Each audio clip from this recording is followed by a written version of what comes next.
नमस्कार दोस्तों, this is Sonu Ahlawat. सबसे पहले तो जो लोग नए हैं उनको बता दूं, देखिए फ्रेंड्स, एवरी संडे शाम 5 बजे हमारे इस चैनल के ऊपर दी करंट अफेयर शो चलता है और हर बार की तरह आज भी आपके लिए दी करंट अफेयर शो का एपिसोड नंबर 23 लेकर आ चुका हूं, जिसके अंदर हम लास्ट वीक के सभी मोस्ट इंपोर्टेंट करंट इवेंट्स को डिटेल के साथ डिस्कस करने वाले हैं, जो कि आपके आने वाले हर एक कॉम्पिटिटिव एग्जाम के लिए मोस्ट इंपोर्टेंट रहते हैं। तो एक भी एपिसोड मिस मत करिएगा। तो चलिए फ्रेंड्स, आज का एपिसोड भी फटाफट शुरू करते हैं। तो चलिए फ्रेंड्स, बात करते हैं आज के एपिसोड के first most important current event के बारे में। एक्सिस बैंक ने व्हाट्सएप बैंकिंग सर्विस शुरू करने के लिए व्हाट्सएप के साथ करार किया। फ्रेंड्स, ये तो आप पहले से ही जानते हैं, जैसे हमारा फोन पे हो गया, गूगल पे हो गया, पेटीएम हो गया, जिस तरीके की सर्विस ये प्रोवाइड करते हैं, इसी तरीके की सर्विस बहुत जल्द हमारा व्हाट्सएप भी प्रोवाइड करने वाला है व्हाट्सएप पे के नाम से। ये घोषणा तो काफी टाइम पहले हो गई थी। अब फाइनली जो इस सिस्टम में काम करेगा व्हाट्सएप के साथ, वो हमारा एक्सिस बैंक रहने वाला है। यानी कि ये सभी सर्विसेज व्हाट्सएप के साथ मिलकर एक्सिस बैंक भी प्रोवाइड करेगा। सबसे पहले जो एक्सिस बैंक के अपने कस्टमर्स है या फिर नॉन कस्टमर्स भी है, उनको भी ये सर्विस प्रोवाइड करेगा। इसके थ्रू काफी सर्विसेज होंगी, जैसे कि हम डायरेक्टली बैंक के साथ भी चैट कर सकते हैं। यानी कि अगर एटीएम कार्ड या फिर डेबिट कार्ड या फिर क्रेडिट कार्ड से कुछ भी प्रॉब्लम है, बैलेंस चेक से कुछ भी प्रॉब्लम है, उससे डायरेक्ट चैट हम बैंक के साथ कर पाएंगे। और साथ ही जो पेमेंट प्रोसीजर होगा वो भी काफी आसानी से रहने वाला है। जितने भी बाकी की एप्लीकेशन है, फोन पे हो गया या फिर हमारा पेटीएम हो गया, उनसे काफी ईजी रहेगा। यानी कि चैट के थ्रू हम किसी को भी फंड ट्रांसफर कर सकते हैं और वो उस चैट के ऊपर क्लिक करके वो फंड रिडीम कर सकता है, चाहे वो उस बैंक का कस्टमर है या फिर नहीं है। ये सर्विस सभी के लिए स्टार्ट होने वाली है। तो फ्रेंड्स, ये क्वेश्चन डेफिनेटली बनेगा कि व्हाट्सएप पे जो स्टार्ट होने वाला है वो किस बैंक के साथ शुरू करेगा। यानी कि कौन सा बैंक व्हाट्सएप के साथ मिला है। तो एक्सिस बैंक व्हाट्सएप के साथ मिला है इस सर्विस को प्रोवाइड करने के लिए। बात करते हैं नेक्स्ट करंट इवेंट के बारे में। ये बहुत ज्यादा इंपॉर्टेंट था, हल्के में मत लीजिएगा, क्योंकि व्हाट्सएप से जुड़ी हुई बात है। केंद्र सरकार ने ईज ऑफ लिविंग इंडेक्स 2020 जारी किया। सबसे पहले तो फ्रेंड्स समझते हैं कि ईज ऑफ लिविंग इंडेक्स है क्या। फ्रेंड्स, ये इंडेक्स है जो कि 2018 से शुरू किया गया था। किसके through? Ministry of urban development, यानी कि जो शहरी विकास मंत्रालय है, इसके थ्रू 2018 में ये इंडेक्स शुरू किया गया था, जारी करना शुरू किया गया था। इसमें क्या होता है, इसमें यानी कि देश के कुछ शहर इंक्लूड होती है। इस बार जो 2020 की लिस्ट जारी की गई है, इसमें टोटल 111 बड़े शहर थे। इनमें वो शहर की लिस्ट जारी की जाती है जिसमें 10 लाख से कम अगर जनसंख्या है, वो सबसे अच्छा शहर कौन सा है। 10 लाख से ज्यादा संख्या वाला सबसे अच्छा शहर कौन सा है। अच्छे का मतलब है कि उस शहर के अंदर स्वास्थ्य व्यवस्था कैसी है, एजुकेशन व्यवस्था कैसी है, साथ ही ट्रांसपोर्टेशन व्यवस्था कैसी है, वहां का पर्यावरण कैसा है, यानी कि वहां पर कितनी साफ सफाई रखी गई है। इस तरीके से रैंकिंग दी जाती है। तो जो ईज ऑफ लिविंग इंडेक्स है, इसमें 2 शहरों को रैंकिंग दी गई है। एक शहर तो वो जो कि जिसमें 10 लाख से कम जनसंख्या है, वो टॉप पर आया। एक शहर वो जिसमें 10 लाख से ज्यादा जनसंख्या है, वो टॉप पर आया। सबसे पहले तो बेंगलोर सबसे अच्छा शहर साबित हुआ है ईज ऑफ लिविंग इंडेक्स 2020 के अनुसार, क्योंकि बेंगलोर ऐसा शहर है जिसमें 10 लाख से ज्यादा जनसंख्या है और ये सबसे अच्छा शहर माना गया है इस लिस्ट के अकॉर्डिंग। लास्ट ईयर 2019 में पुणे नंबर 1 पर आता था, लेकिन पुणे को हटाकर बेंगलोर नंबर 1 पर आ गया है। इसकी जनसंख्या 10 लाख से ज्यादा है। एक शहर हमारा जिसकी जनसंख्या 10 लाख से कम है, वो सबसे अच्छा शहर साबित हुआ है हिमाचल प्रदेश की राजधानी शिमला शहर। सबसे अच्छा, सबसे साफ स्वस्थ, सबसे मतलब एजुकेशन के मामले में, लिंग के मामले में अच्छा शहर माना गया है। वहीं पर 10 लाख से कम वाला जो शहर है दूसरे नंबर पर, वो हमारा भुवनेश्वर है। तो ये हमारा पूरा फंडा रहने वाला है ईज ऑफ लिविंग। यहां पर लिखा है इंडेक्स में कुल 111 शहर शामिल हुए थे। मिनिस्ट्री ऑफ अर्बन डेवलपमेंट के थ्रू इंडेक्स जारी करना शुरू किया गया था 2018 में। कैसा लगा करंट इवेंट? ये इंडेक्स हमेशा पूछे जाते हैं, याद रखिएगा। क्वेश्चन बनता है कि कौन सी रैंकिंग कौन से शहर को मिली है। याद रखिएगा, बैंगलोर और हमारा एक जो शिमला मैंने आपको बताया है। ये भी बड़ा इंटरेस्टिंग है। जो सोशल मीडिया लवर है ना, उनको बहुत ज्यादा पसंद आएगा और शायद आपको पता भी हो। विराट कोहली इंस्टाग्राम पर 10 करोड़ यानी कि 100 मिलियन फॉलोवर्स पूरे करने वाले पहले क्रिकेटर बने। दुनिया के पहले क्रिकेटर बन गए हैं विराट कोहली, जिन्होंने इंस्टाग्राम के ऊपर 100 मिलियन फॉलोवर कंप्लीट किए हैं। साथ ही एशिया के पहले ऐसे आदमी भी बन गए हैं। भारत के तो ऑब्वियसली बन ही गए हैं, एशिया के भी बन गए हैं और दुनिया में क्रिकेटर ऐसे बने हैं। ठीक है, तो इनके 100 मिलियन फॉलोवर हो चुके हैं। बहुत बड़े बड़े शोरमा क्रिकेटर है, लेकिन फ्रेंड्स ये नंबर किसी ने क्रॉस नहीं किया इंस्टाग्राम के ऊपर। अब अगर इंस्टाग्राम के फॉलोवर्स की बात हो ही रही है, तो ये भी बात कर लेते कि इंस्टाग्राम के ऊपर सबसे ज्यादा फॉलोवर किसके हैं वर्ल्ड में। सबसे पहले तो इंस्टाग्राम का अपना अकाउंट है, उसके सबसे ज्यादा फॉलोवर है। अगर इंडिविजुअली बात करें तो किसके हैं, ऐसा कौन इंसान है दुनिया का। काफी सारे लोग कौन किसको सोचते हैं मुझे पता है, द रॉक, ठीक है, डाउनी जॉनसन जो हॉलीवुड के बहुत ही महंगे और पॉपुलर एक्टर है, ये इनको सोचते हैं कि इनके सबसे ज्यादा फॉलोवर है, जबकि इनके 222 मिलियन फिलहाल के टाइम पर है। लेकिन दुनिया का जो ऐसा इंसान कौन सा मैं आपको बताऊं जिसके सबसे ज्यादा फॉलोवर है, वो है हमारे क्रिस्टियानो रोनाल्डो, ठीक है, जो कि फुटबॉल प्लेयर है। इनके सबसे ज्यादा फॉलोवर है, लगभग 266-64 के आसपास मिलियन के आसपास इनके हैं, और डाउनी जॉनसन 222 के आसपास है। तो ये पूरा फंड है। क्रिस्टियानो रोनाल्डो के सबसे ज्यादा फॉलोवर है इंस्टाग्राम के ऊपर। लेकिन जो द रॉक है ना, ये सबसे तेजी से ग्रो होने वाले इंसान है इंस्टाग्राम के ऊपर, तो ये बात ध्यान रखेगा। लेकिन करंट इवेंट जो बनेगा ना, वो यहां से बनेगा विराट कोहली से रिलेटेड। तो ये दुनिया के ऐसे पहले क्रिकेटर हैं जिन्होंने 100 मिलियन क्रॉस किया है, और भारत के पहले या फिर एशिया के पहले ऐसे इंसान हैं। नेक्स्ट है, इंपॉर्टेंट डेट से रिलेटेड हमेशा क्वेश्चन बनते हैं, तो लेकर आ चुका हूं, कैसे मिस करूंगा, बिल्कुल भी नहीं। 28 फरवरी को पूरे भारत में राष्ट्रीय विज्ञान दिवस मनाया जाता है। हाल ही में फ्रेंड्स 28 फरवरी गई है, तो इसी दिन हमारे भारतवर्ष में नेशनल साइंस डे मनाया गया। सबसे पहले तो समझिए कि क्यों मनाया जाता है। आजकल के युवा या फिर इंसानों को ही साइंस के प्रति जागरूक करना कि साइंस का कितना महत्व है, और साइंस ने इंसानों की कितनी हेल्प की है, और साइंस देश को कितने आगे लेकर जा सकता है अगर इसमें हम अपनी रुचि दिखाएं। इसलिए यह दिवस मनाया जाता है। क्यों मनाया जाता है, कब से मनाया गया है, कब से मनाना स्टार्ट हुआ है, ये भी समझ लेते हैं यार, क्योंकि चीजों की पूरी हिस्ट्री तक घुस जाओ तभी मजा आएगा पढ़ने में। 28 फरवरी को मनाया जाता है। पहली बार ये जो दिन मनाया गया वो 28 फरवरी 1928 से इसकी घोषणा हुई कि इस दिन से ये दिन मनाना शुरू किया जाएगा, नेशनल साइंस डे। अब क्यों मनाया जाता है, क्योंकि इस दिन एक रमन इफेक्ट है फिजिक्स के अंदर, ठीक है, इसकी खोज हुई थी। रमन इफेक्ट की हिंदी में रमन प्रभाव इसे बोलते हैं।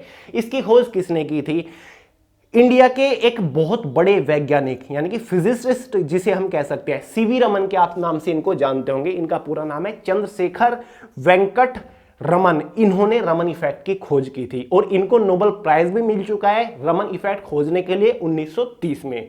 समझ गए ना कि पूरा फंडा क्या था। रमन इफेक्ट की खोज करने के बाद से ही ये 28 फरवरी को दिन मनाया जाने लगा, और ये इंडिया के अंदर मनाया जाता है 28 फरवरी को। एक और इंपॉर्टेंट डेट से रिलेटेड क्वेश्चन आ ही गया है।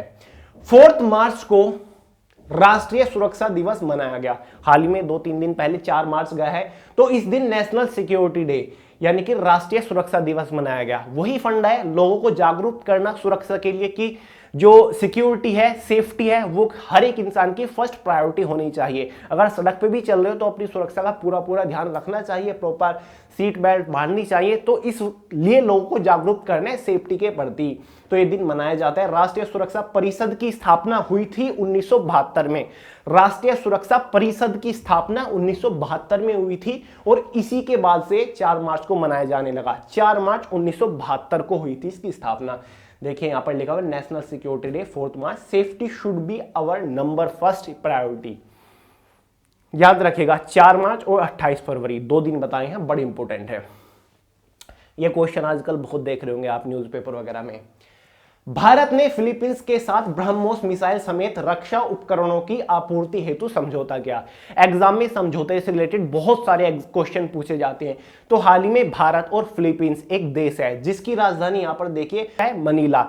इसने भारत के साथ समझौता किया है रक्षा उपकरणों के बीच में। इसने पूरी तरीके से अनाउंसमेंट कर दिया है, इंटरनेशनली अनाउंसमेंट कर दिया कि हम भारत से ब्रह्मोस जो मिसाइल है, भारत की सुपरसोनिक मिसाइल जिसका हाल ही में कई परीक्षण किए गए थे सक्सेसफुल, और ये थल सेना, वायुसेना और इंडियन नेवी के भी पास है।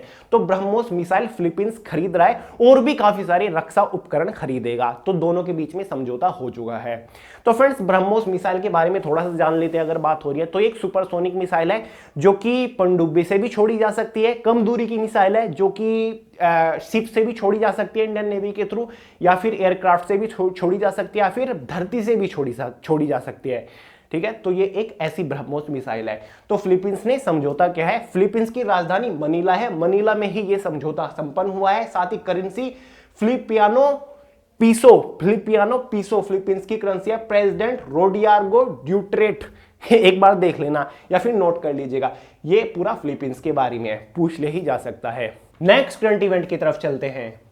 संसद टीवी के पहले सीईओ के रूप में रवि कपूर को नियुक्त किया गया। ये बड़ा इंपॉर्टेंट करंट इवेंट है फ्रेंड्स। दो टीवी चैनल है जिसमें से एक का नाम लोकसभा टीवी, दूसरे का नाम राज्यसभा टीवी। अब सवाल ये उठता है कि चैनल से रिलेटेड इंपॉर्टेंट करंट इवेंट क्यों है।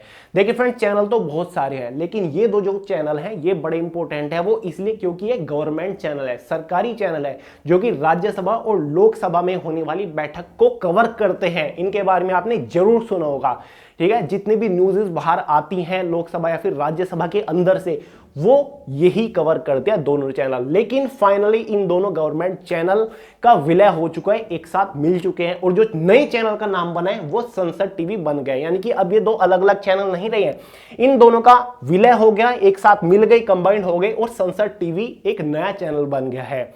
आपने काफी सारी ऐसे एग्जाम में क्वेश्चन बनते देखे होंगे कि कौन कौन सी टेलीकॉम कंपनी का विलय हो गया, जैसे कि आइडिया और वोडाफोन का जब हुआ था ना, तो बहुत सारे क्वेश्चन बने थे। साथ ही कौन कौन से बैंक का विलय हो गया, 3 बैंक का विलय हुआ था, विजय बैंक, देना बैंक, तो क्वेश्चन बने थे। तो ये जो दो चैनल हैं, गवर्नमेंट चैनल हैं, इनका विलय हो गया, क्वेश्चन बनेगा, नाम बना है संसद टीवी। और जो इसके पहले सीईओ बने हैं वो कौन बने हैं? रवि कपूर। ऑब्वियसली कोई सरकारी आदमी ही होंगे ये भी, क्योंकि सरकारी चैनल है। तो यस, ये रवि कपूर है ना, जो ये एक्स आईएएस ऑफिसर है। आगे मैं आपको दिखाता हूं, ये रवि कपूर है। देखिए यहां पर लिखा हुआ है रिटायर्ड आईएएस अधिकारी रवि कपूर 1986 बैच के असम मेघालय कैडर के हैं, ठीक है। 1986 बैच के ये रवि कपूर हैं, जो कि 1 साल के लिए पहले सीईओ संसद टीवी के चुने गए हैं। तो ये मैंने एक इमेज लगा दी है संसद की, यानी कि एक लोकसभा एक राज्यसभा की, जो कि दोनों चैनल कवर करते थे, अब संसद टीवी कवर करेगा। नेक्स्ट है, प्रधानमंत्री मोदी ने समुद्री परिवहन में 82 अरब डॉलर निवेश करने की घोषणा की है।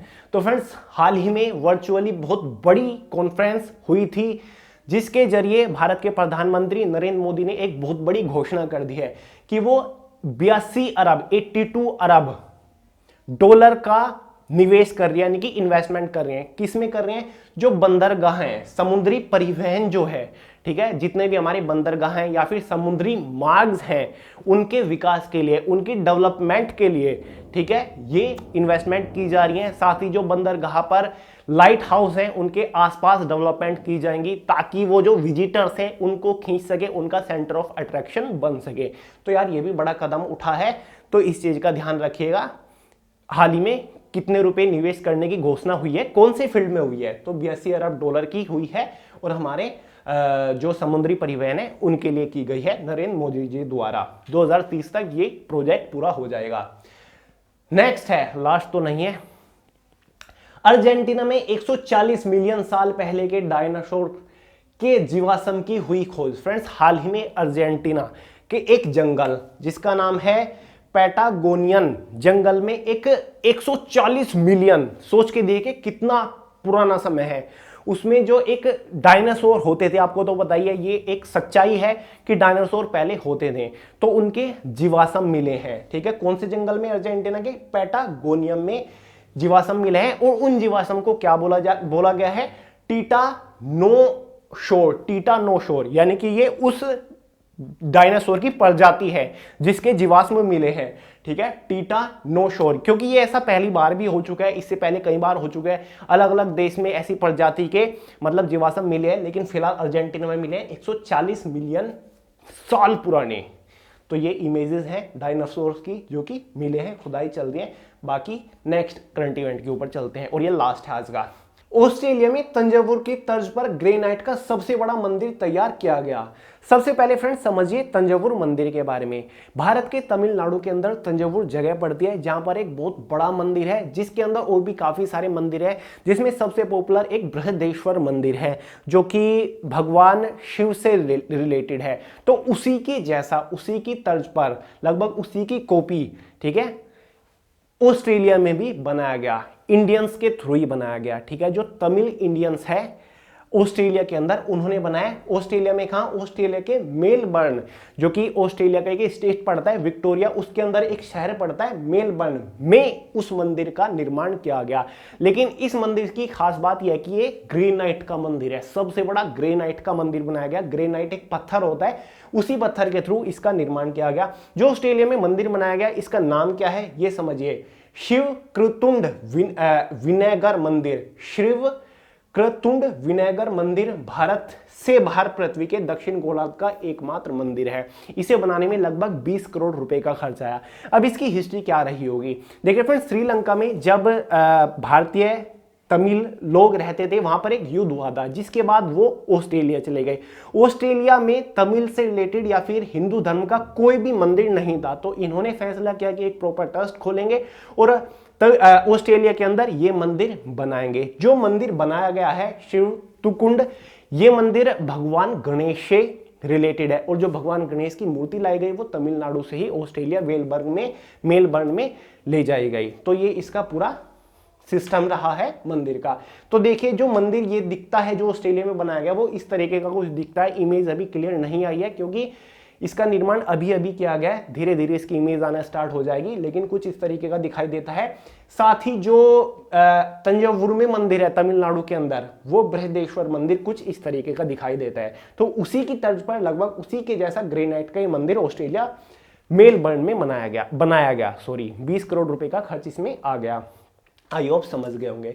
तो फ्रेंड्स, ये था आज का लास्ट करंट इवेंट। ये मत सोचिएगा कि भैया आपने तो 11-12 ही करंट इवेंट कवर कराए हैं। फ्रेंड्स, लास्ट वीक के अंदर यही इंपॉर्टेंट करंट इवेंट बने हैं। बताने को तो 100, 200, 300, 400 लेकर आ जाता। हर दिन 20 से 30 घटनाएं घटती हैं और वो सभी करंट इवेंट में ही आती है। लेकिन फ्रेंड्स, बात तब बनेगी जब आप इंपॉर्टेंट पढ़ो, जो कि एग्जाम के पॉइंट ऑफ व्यू से इंपॉर्टेंट है। मैं आपके लिए एकदम फिल्टर करके मोस्ट सिलेक्टेड करंट इवेंट लेकर आता हूं, जो कि एग्जाम में एग्जैक्ट पूछे जाते हैं। तो आई होप आपने प्रॉपर नोट्स भी बनाए होंगे। इस एपिसोड की जो पीडीएफ फाइल है टेलीग्राम चैनल के अंदर मिल जाएगी। वे टू सक्सेस के नाम से टेलीग्राम के ऊपर सर्च करिएगा, वहां पर आपको चैनल मिल जाएगा, ग्रुप मिल जाएगा, या फिर लिंक डिस्क्रिप्शन बॉक्स में आप उसके थ्रू हमारा टेलीग्राम ग्रुप ज्वाइन कर सकते हैं। आई होप समझ गए होंगे। तो चलिए फ्रेंड्स, एक शिकायत हमेशा रहती है, आप दी करंट अफेयर शो को बिल्कुल भी शेयर नहीं कर रहे हैं। ज्यादा से ज्यादा शेयर करिए, अपने दोस्तों को बताइए, क्योंकि सबसे बेस्ट जो करंट अफेयर्स आते हैं वो वे टू सक्सेस चैनल के ऊपर शाम 5 बजे दी करंट अफेयर शो के नाम से आते हैं। तो आप ये भी बताइएगा कि आज के एपिसोड में सबसे मोस्ट इंपोर्टेंट करंट इवेंट आपको कौन सा लगा, ठीक है, और इंटरेस्टिंग भी कौन सा लगा। लाइक कर दीजिएगा पसंद आई हो, ऑब्वियसली पसंद आया ही होगा यार। चैनल को सब्सक्राइब किए बिना मत जाइएगा। मिलते हैं अगली वीडियो में बहुत जल्द, तब तक के लिए जय हिंद।